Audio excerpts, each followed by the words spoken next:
नागपूर महानगरपालिकेच्या महापौर आणि उपमहापौर निवडीत भाजप शिवसेना ठाकरे युतीने सत्ता काबीज केल्यानंतर आता भाजपमध्येच श्रेयवादाची लढाई पेटल्याचे चित्र आहे। माजी मंत्री आमदार सुधीर मुनगंटीवार यांनी किंगमेकर ठरवणारे फलक कार्यकर्त्यांनी झळकावले। मात्र या पार्श्वभूमीवर आमदार किशोर जोरगेवार यांनी मुनगंटीवारांवर निशाणा साधत त्यांनी मूल नगरपालिकेचा संदर्भ देत मुनगंटीवारांवर सवाल उपस्थित केला। मूल नगरपालिकेत भाजपच्या केवळ 2 जागा निवडून आल्या, तिथे तर मुनगंटीवार वन मॅन शो होते, मग तिथे पराभव का झाला असा खरमरीत प्रश्न त्यांनी उपस्थित केला।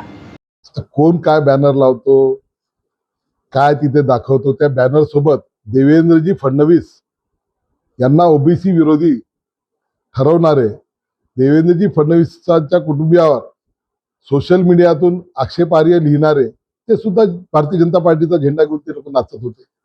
पण ते तशा बॅनरनी तशा लोकांनी तर आपण उत्तर देणं काही योग्य नाही।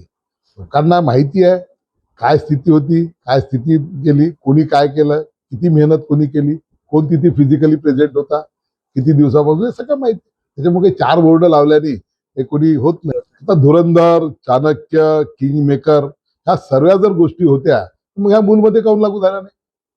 2च कसे आले? तिथं तर कोणाचा इंटरफेरन्स नव्हता।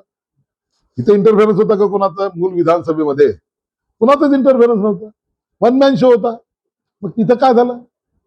हारजीत चालते, परंतु 2च कसे आले?